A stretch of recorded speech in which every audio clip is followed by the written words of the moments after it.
Today I'll be answering the question on how does social media promote vaping in young adolescents. Before I answer that question, it's important to address the problem with vaping. In recent years, e-cigarette use by children and young adults has increased at an alarming rate. E-cigarettes have recently overtaken standard cigarettes and are now the most commonly used tobacco product among youth in the United States. And it was recently reported by Care 11 that 1 in 5 high schoolers vape. E-cigarettes, like standard cigarettes, are tobacco products that deliver nicotine. Nicotine is a highly addictive substance that can cause much harm to the body.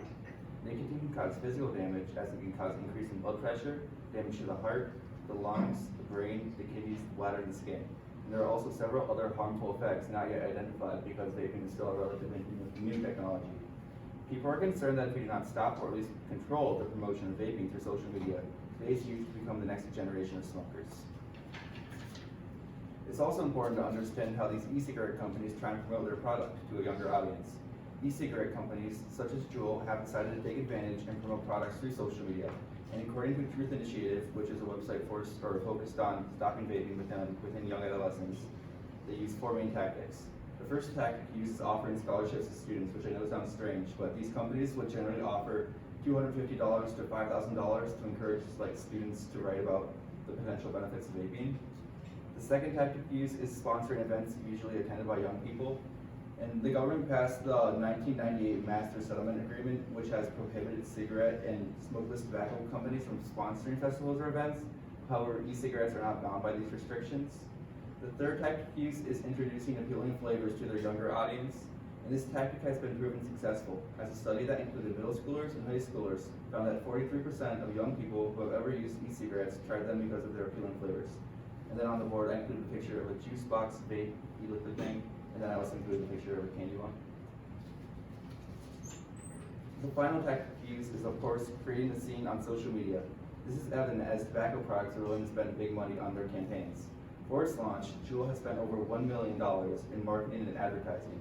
E-liquid companies have spent money on campaigns through Twitter, Instagram, and YouTube. And through these campaigns, companies try to promote vaping as a cool, fun, relaxing, sex appeal type product. Companies also connect with social media influencers to connect their fan base with the product. And then here I just have a picture of a Juul ad, which makes it look like a fun, young thing. I have a bunch of colors in there to appeal to the younger audience. And then here I have a picture of an influencer. I think it said that she was a singer. And then in her Instagram post, she said that she's going to quit standard smoking and switch to vaping. Have these efforts to promote through social media been successful? The answer is yes. And this is backed up by a 2018 study conducted by Jaidong Wang, who's a professor at Georgia State University School of Public Health. And then he did an experiment where he created 7 Instagram accounts posting droves of Juul-related content, only which one belonged to the company. And then over the span of a few days, he collectively amassed over 250,000 followers for all 7 of those accounts. And then this is because social media works differently than other promoting tactics, as you don't need that large amount of people. And only a small number of people who are very popular can get reposted, and then that can be pushed on, or the information can be pushed on to a very large number of people. And I thought this was very similar to the article Fast Fashion, as only a few influencers are able to push their products among their audience and promote them and try to make them buy it. Social media's pivotal role in peer pressure. Social media can play a pivotal role in peer pressure and is often responsible for young adolescents making poor life decisions, in this case vaping.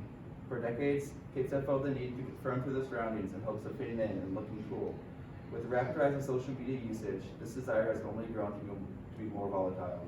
Teenagers give in to peer pressure in hopes of achieving some sort of social prize. And then studies have found that as many as 75% of teens feel pressure to drink alcohol or use drugs after seeing their friends post about these activities online. Osita Onuga, a surgeon at St. John's Health Center in Santa Monica, addressed this by saying, there is a level of social addiction, and it needs to be addressed when talking about prevention. He says, the chemical addiction is what stimulates the cravings, but the coolness of smoking around friends and being perceived as a rebel makes it difficult to give up their social status that some young adults have with their peers. What can society do to try and stop vaping among young adolescents?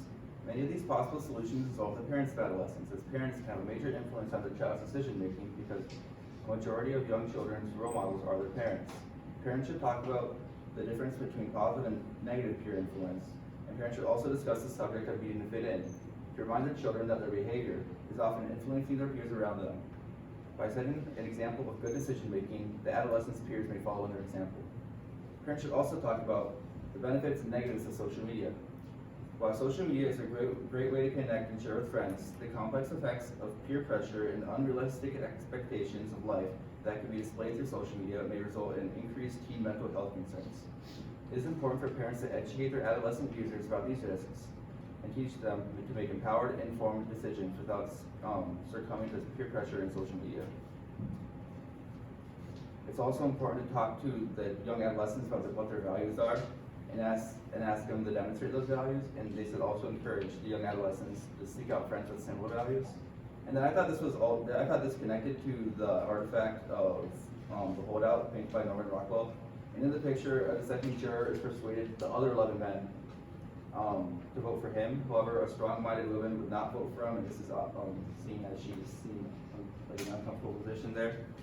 And then the men try to persuade her to change her vote. However, she's unwilling to conform. If children hold those same values of not conforming to the surroundings, people, young adolescents, may not date as much. And in conclusion, social media has been an effective tool for e-cigarette companies to spread their product to young children. Social media can play a pivotal role in peer pressure and can cause poor decision making in adolescents. To discourage vaping in young people, parents should teach their children about conformity and making informed decisions. Thank you.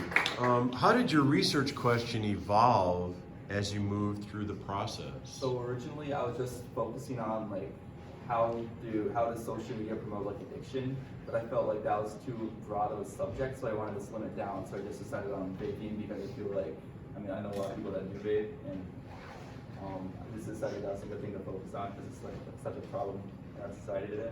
Okay, thank you.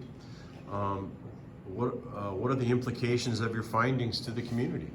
I think it really kind of shows how shows how big of a problem vaping could be, because people don't really realize like the potential negative effects because it's such a new thing, and it could be really bad for your body, but people just don't know that. And I feel like if the community kind of like knew how big of like almost like an epidemic it is, they'll be kind of like going against vaping. True. Okay, thank you.